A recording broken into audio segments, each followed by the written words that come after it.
Hey, how you folks doing? Out here, kind of replicating an episode I shot last year, albeit was rather unsuccessful in shooting that episode because I never found the actual target plant that I was looking for.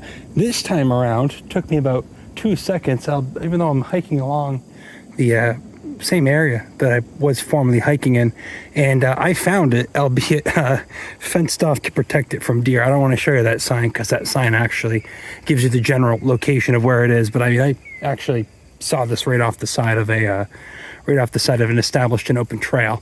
Nevertheless, the plant that I was looking for here last year when it was cold and miserable and rainy was the species of Ageratina here. Ageratina Ageratina aromatica. As you can see, we're dealing with the standard Hypopitys affair. It's got opposite leaves and little white rayless flowers up at the top there. Ageratina altissima is its much more common counterpart that's frequently seen in more mesic habitats, but this one, as you can tell from looking around, likes the open, rocky, typically recently burned, areas. So I suspect that this here is one of the well-known and established populations that's been, around for quite a while. Certainly documented at least since the 70s or 80s, I think. But since, a fire came through, actually a number of areas in Massachusetts last year, had a hunch on where a few new populations may have popped up because this is a fire-dependent species. So it looks like you've got maybe 2 individuals here. And either way, if we can't, there's the leaves there, stiffer and much smaller than Ageratina altissima, which is a much more common, actually quite common plant. And so too is this in certain specific regions and certain specific habitats. So we'll leave this guy here alone for now. If I can't locate or my hunch proves to be wrong and they don't end up finding the population that I think I may find, we'll come back and we'll talk a little bit more about it and some of the other cool stuff I saw coming in on the way in. But just to get the gist of the habitat here, you're going to have lots of solid Ageracaceae around. You're going to have your Eurybia divaricata, which I can definitely, here's a better Eurybia divaricata there. Tons of low brush blueberry. There's another Eurybia right down there. And a whole host of other, scrubland loving, dry, burnable habitat loving plants.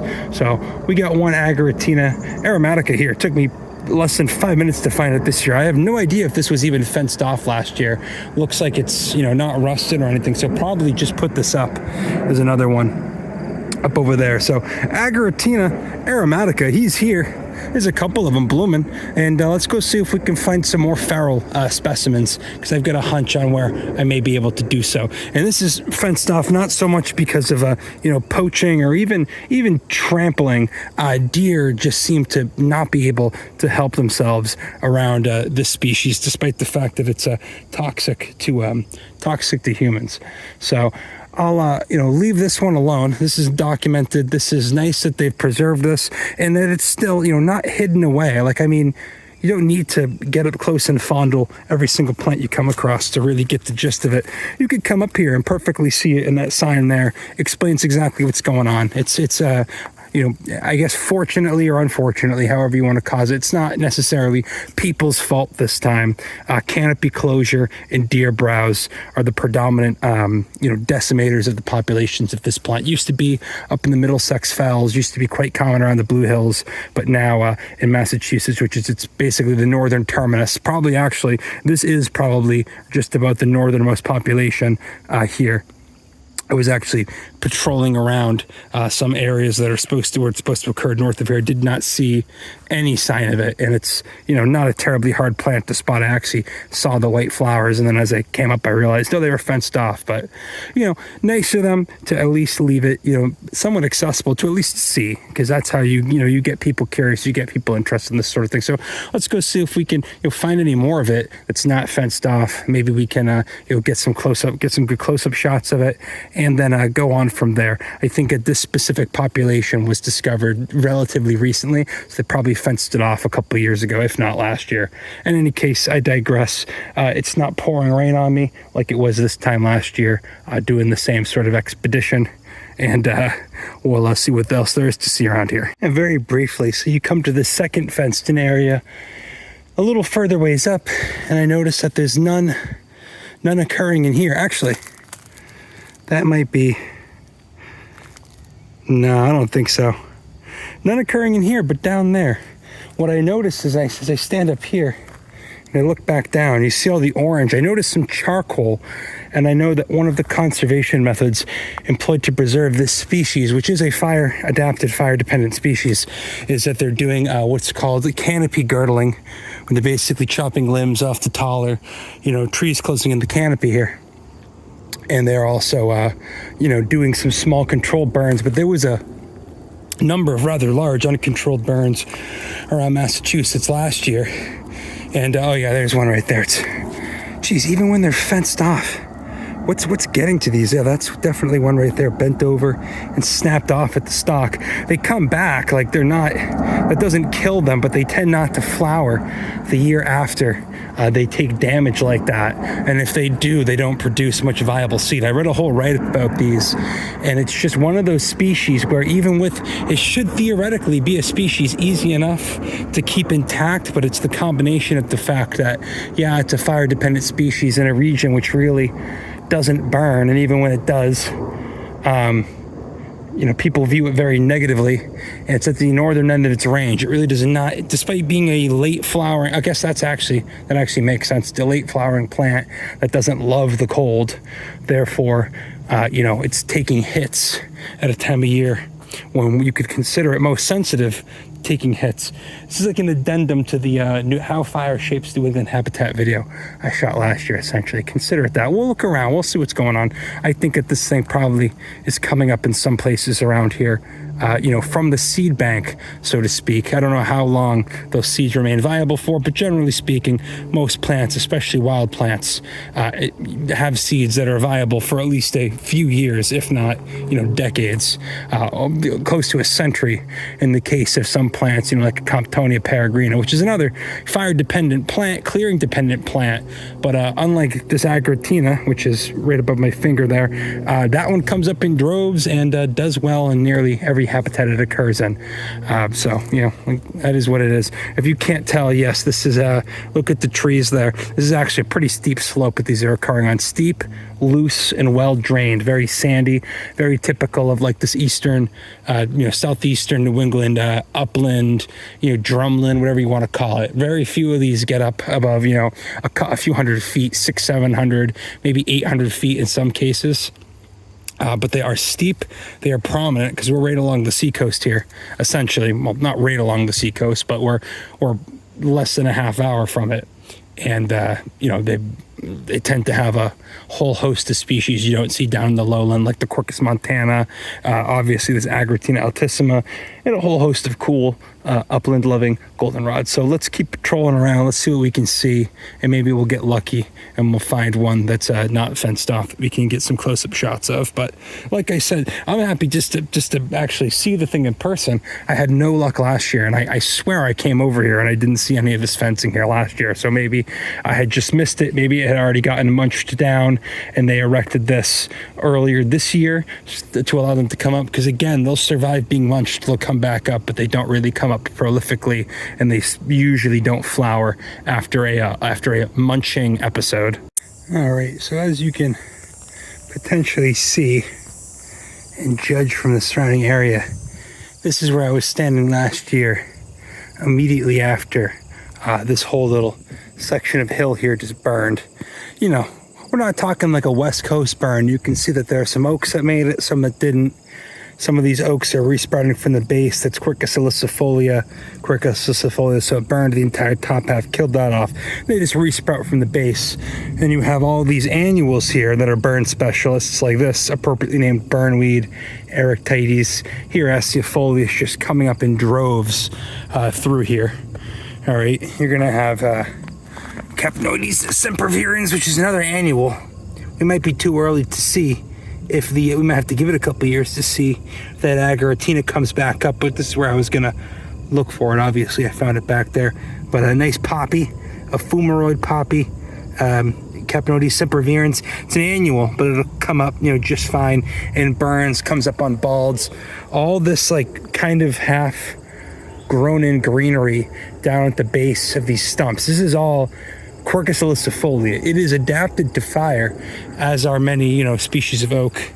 And then you've got all this dichynthelium, which I can only presume is also something that deals well with the fire regime. So it actually may be unlikely this early in succession. Again, this burned exactly 1 year, well, 14 months ago, to be rough. Might be a little early in the succession for that plant to come out, but we'll poke around here for a bit. This is the full context of that plant's ecology, though. It is a fire-adapted, fire-dependent plant. Needs things to come through and clear out the understory, but as you can see, what's that, a hickory? What's that? Another hickory. Got some oaks behind me. As you can see, some of the mature trees did make it through, and they'll continue to grow on just fine. The scrub oaks, you know, come back. They have their whole own thing going on. All these are herbaceous annuals and fast-growing perennials. Well, fast-growing perennials would be like some of the sod doggo coming up here again. The burnweed and the rock harlequin, Capnoides sempervirens. These are annuals, but that's what allows this stuff to come in and basically repopulate, because now, you know, canopy's open, there's a whole new succession of species coming through, and this is what you miss out on if you just treat, you know, forest fires, brush fires as a universal net negative. They're not. Sometimes they happen in unwanted areas, sometimes they take out species that are vulnerable to fire, but for every fire vulnerable species, you know, like I think of like maples as being vulnerable to fire, you're gonna have a whole host of species that are entirely dependent on it. So it may have been a little bit wishful thinking. You know, you get blueberries coming back in too. May have been a bit wishful thinking to think that we were going to see the Ageratina coming up this soon, but certainly give it a couple years. This is going to grow back into an ideal habitat for it. So we'll let's just kind of go to I came in from the other side last time. Let's just kind of peruse this area. Maybe we'll see something along the edges, and just take an inventory of what else is going on here. Look, also coming up after the fire, unless I'm mistaken, I think this is a member of Cistaceae. I think this is Lechea tenuifolia, slender-leaved pinweed. Looks like it already bloomed. The foliage kind of reminded me of a Hudsonia, which is in the same family, Cistaceae. And I guess after looking it up, this is another one of these, you know, sandy ridge. Yeah, those are basal leaves, and then it sends out what looks like these flowering, which would have been flowering stalks. So it's another, you know, inhabitant of the sandy, inhabitant of the recently burned, inhabitant of the barren. So this won't survive shade. This will be gone from here. This goes away when this canopy grows back in. That's what I'm trying to get people to understand. Plants are not sessile. You get a nice burned branch there. Plants are not sessile. And though I don't think you should just be willy-nilly setting fire to absolutely everything around you, you know, small controlled burns and patches do wonders for the health of ecosystems in many cases. So there you go. There's another one. Depend on the fire. This was not going to be growing here in the shade of a closed canopy, the Lechea. You know, just food for thought there. It's a cool plant. They're really hard to key out. If it's tenuifolia, I'll be impressed. I think you need to see them in flower. Then you need to see the basal rosettes too. You need to have them both. But I'm pretty sure most of them are like coastal dune plants. And I think tenuifolia is one of the only ones that gets up on the Rocky Barrens. And that's not even a super rare plant in Massachusetts. It's S4. It's fairly widespread. Not the most common thing in the world, but a lot of these S4 plants are, you know, locally abundant, which this certainly is, in the proper type of habitat. And then you just don't see them outside of their, you know, obligatory or obligate habitat. Let's keep poking around here. This is fascinating. I like this sort of thing. You know, there's not necessarily. I mean, Ageratina aromatica was on my to-do list for quite a while. But again, that's considered like a weed down in like the southern Appalachians. It just starts to become rare, like north of Maryland. Yeah, they did some maintenance here. They cut down some of the hazardous stuff. So, you know, not even running rampant. This was, you know, contained, not intentional, but still pretty quickly contained brush fire that came through here. And look, it's green again this year, even though Mass isn't in that bad of a drought, but New Hampshire's in a very bad drought this year. All right, put this thing down. Yeah, nice burned log there. And there you go. There's your Comptonia peregrina. Was probably here to some extent before the fire. And then just the fire comes through, and as soon as this thing gets exposed, it can just go absolutely nuts. Yeah, look how huge these Erechtites. These are annuals. These grow for a 1 year flower, put out a ton of seed and die, and then they just lay dormant in the seed bank forever. These will come up in your lawn too. They don't need fire, but that is their speciality. A fire will come through, clear out as much as it does, and then these guys just pop up in droves. But I've never seen one, God, almost 8 feet tall like that. Erechtites hieraciifolius, commonly dismissed as nothing more than a common weed, but still a very, very important component of the ecosystem of much of the East Coast, especially where you do get fire. Gets into the Midwest. Again, it's a weedy plant, but it's still native and it's still performing an important function. You know, you got to take all that into consideration. Plants that proliferate readily, especially when they do so in the sun, yeah, they're supposed to do that for lack of a better term. But yeah, Comptonia peregrina, one of my personal favorites. I got this planted up my yard. It's a good nitrogen fixture too. Helps remediate the soil too in harsh to growing conditions. But yada yada yada. Yeah, see, even this scorched to hell Quercus ilicifolia is still resprouting from the base. Fabaceae, a lot of plants in Fabaceae. I don't know about beeches, but chestnut and certainly oaks really, really do not get knocked back that hard when a fire comes through. They will jump right back up. I talked about this in that how fire shapes New England habitat video. You've got plants that have various adaptations. White pines try to grow tall enough so that only the bottom half and the young ones burn. Oaks will burn completely and resprout from the base. Stuff like this Erechtites just jumps up immediately after the fire. And then certain plants, which we don't have too many of them here, but like a Pinus banksiana north of here, where you get burns, the cones don't even open up. The seeds don't even become viable until a fire comes through. You get a lot of examples of that on the West Coast, Australia, Mediterranean habitats, but not so much in New England. The fire is just not prevalent enough that we really have many plants that are, quote, serotinous, which is what that is referred to as. All right, I keep saying let's poke around. I haven't really made it far at all. You get a nice little Lespedeza here, kind of coming back down into the woodland. Lespedeza violacea.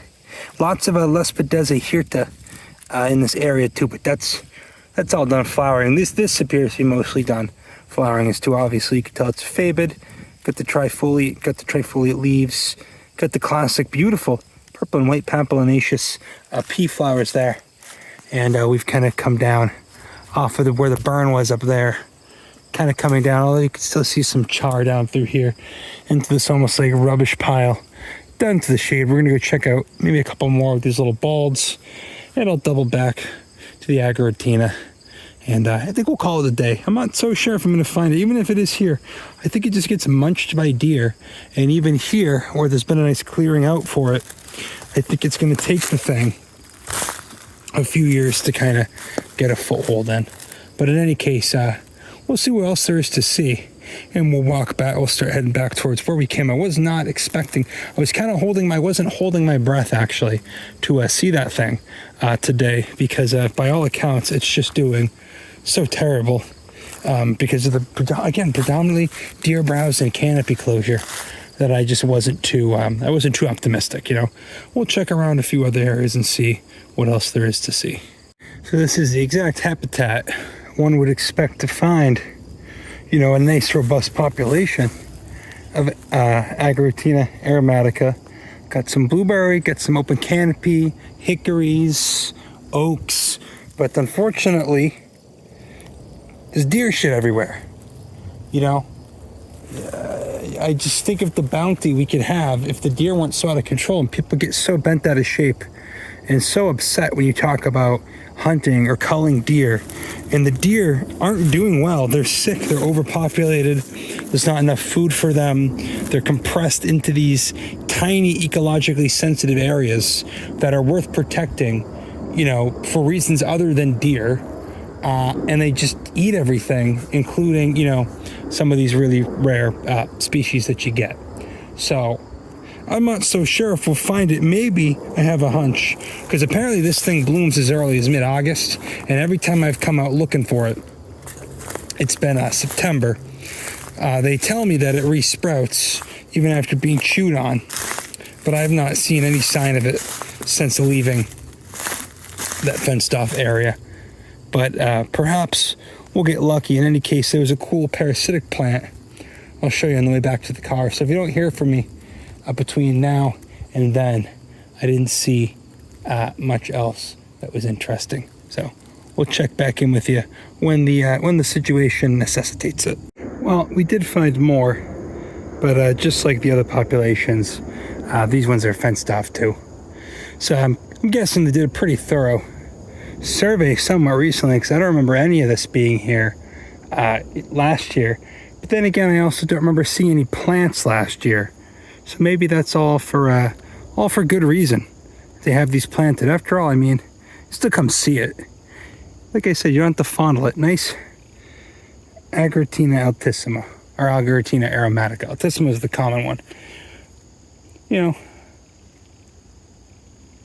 say what you want about the fact that it's fenced off. I'm convinced that these all got chewed down to the root last year, and the only reason why I'm even seeing them is because they're now fenced off. This is like new fence. This like isn't rusted at all, not even in the slightest. And again, this is just for the deer. These are just ground stakes. So I really appreciate the fact that they're, you know, caring enough to do some sort of preservation for the species. It really is fortunate that the state cares, because not every state does. In any case, I think we'll wrap this up. I will stop by the cool Hypopitys that I saw before. Also, if you can, like, if you're small enough, you can squeeze under here. I don't know. I think it's just deer that munch on them, really. But if you were a particularly determined squirrel, you could probably get through there as well. But in any case, I think we'll call it there. Actually, no, we'll go. Like I said, we'll go check out that parasitic plant. But I didn't cover the taxonomy. So Ageratina is in the Hypopitys tribe. It's one of those, you know, I like them. I think I got the gist of it before. The opposite leaves, no ray florets, only disc florets on the flower heads, and were you to get up close to the sky and be able to catch a whiff of the foliage, they're supposed to smell quite fragrant. So in any case, we'll get close to wrapping this up, and at least we get that cool, you know, successional fire stuff in the beginning. This is only the third time this has happened to me with the target plant, where it's you know, well documented enough to be kind of roped off, with the magnolia out there on the North Shore, and then in an early episode, Potentia robinsiana is roped off like this up near the summit of Mount Washington. This, of all the little fenced off populations I've seen, this one does seem to be doing the best. So good for you. You're doing it. You're doing a good job. Maybe someday, when people are a little bit more conscious on fire ecology, this will be more prevalent. But for now, it's really taking some hard hits here in Massachusetts and New England. It's supposed to occur in Connecticut, and I believe it's extirpated from Rhode Island. But I'll double check that, and I'll make sure that that's factual information. All right, last thing. I passed this one when I was coming in, but I knew it would still be here on the way out. You get a nice Hypopitys here, a relative of Monotropa. I think this is Hypopitys lanuginosa, because it's hard to see, but it does have a fine pubescence to it, and that fleshy pink color, which is actually closer to red in person. But it could just be Hypopitys monotropa, the yellow pine sap, which can flush red at the end of its lifespan when it goes to fruit, which this one is indeed in. If it was in flower, we'd be able to tell the difference, because lanuginosa is red in flower and in fruit, and Hypopitys monotropa tends to just be red occasionally in fruit, and then is yellow in flower. One of the mycoheterotrophs, you know what I mean? It's a parasite of mushrooms in the family Ericaceae, in the subfamily Monotropoideae. They're all heavily mycorrhizal, and a lot of them are doing some form of parasitism on fungus, typically parasitizing the fungi that associate with, that's actually a maple tree behind me, but I was going to say oaks, beeches, oh yeah, tons of beeches across from me, pines in a lot of cases, hence the common name beech drops for them. You can see some hemlock around here too, and I got a nice little hemlock cone right there, but in any case, we'll cut it off here. Nice little way to wrap up with a cool shout out to a Monotropa. These guys are rather persistent. You can still see the little fruiting bodies over the winter. So we'll leave it at that. Cool to finally see Ageratina aromatica, even though it's behind a fence. But hey, I get it. I walked this entire area last year. No fences, no plants. I walked this year, fences, plants. So even though we couldn't get good close-ups, because I'm obviously not going to hop the fence and disturb the hard work of the conservation. I think those are put up by the those aren't put up by the UFSS or what you call it there, or the DCR. That was actually put up by the people who manage the reservation. I think I might have just said the location. I'll censor it if I did. But yeah, not USFS, not the DCR, actual local conservation committee went and did that. It's supposed to be like 4 subpopulations in this town, and I think I saw all 4 behind those fences. So in any case, we'll leave it at that, and we'll call it a day. Hopefully you got something there. Not the most exciting episode in the world, but a plant that I wanted to come back and wanted to check out, and I'll probably come back here in a few years to see how that burned area is doing, because again, that is a plant that comes up after burning. And one last look at the weird little mica heterotroph there. Take it easy, folks. Just because there were a couple still in surprisingly good condition here. You got Monotropa uniflora. So these guys are just wrapping up, blooming. Surprised they're still going. Some wetter years, you can see them. You can see them coming up until October. Although I guess it hasn't been that as dry down here as it's been up in New Hampshire. You get some fungal activity going on. This guy couldn't even tell you, even if I knew a thing or two about mushrooms, couldn't even tell you what that is. But yeah, same deal as Hypopitys, just a parasite. This guy only ever has one flower. Monotropa, they were all lumped into one genus, and then that Monotropa, Hypopitys lanuginosa was lumped in with Hypopitys monotropa, which used to be Monotropa hypopitys. It doesn't really matter all that much. You can't really mistake this guy for the Hypopitys because it's only good. I only ever get the single flower, and then out west sometimes they get a red flush to them. And actually, believe it or not, there's a whole bunch of them back in here. See, right there. This guy here, Chimaphila maculata, that's the same subfamily, different tribe, same subfamily. Those are in Pyrolii, and they do have chlorophyll, while also being heavily affiliated with mycorrhizae. And then the Monotropae and the Pterosporae tribes do not produce any chlorophyll whatsoever. Completely parasitic plants. So there you go, little Ericaceae Monotropoideae, God, get it right, subfamily rant there for you at the end of this lovely September day. Take it easy, folks. I really hope, with everything going on in the world right now, I sincerely hope you do find time to take it easy. Think about the symbiosis between fungi and trees. And ooh, look at this guy in there. It's a nice one. Yeah, usually monotropes are parasitizing Russula mushrooms, but I couldn't tell you what's what. I think Russula are usually indented with red caps. I couldn't tell you what the heck that thing is over there, but look at that nice little cave he's making for himself. That's nice. I can smell like hyphae, like that fungal rot smell that actually smells pretty good. Clearly they've gotten more moisture down here than even I've got up where I live. Yeah, that's nice. Oh, these guys. Oh, big spider web. I don't know, maybe that is some kind of Russula with that indented cap. I don't know anything about mushrooms though. Oh God. An amanita. It's okay, you can do that to mushrooms. Those are just the fruiting. It's like picking the fruit off a plant, you know what I mean? It just disperses. It's just there to disperse the spores anyway. That's nice. Wouldn't know. I'll take some pictures of it and see if I can at least get it down to Janice. All right, we really got to get going. Take it easy, folks. Try not to think about the current state of the world. If you're an American like me, stay strong. And if you're not an American, I'm sorry, buddy. I'm sorry. We'll get this. We'll get all this straightened out sooner rather than later, hopefully. Take it easy, folks.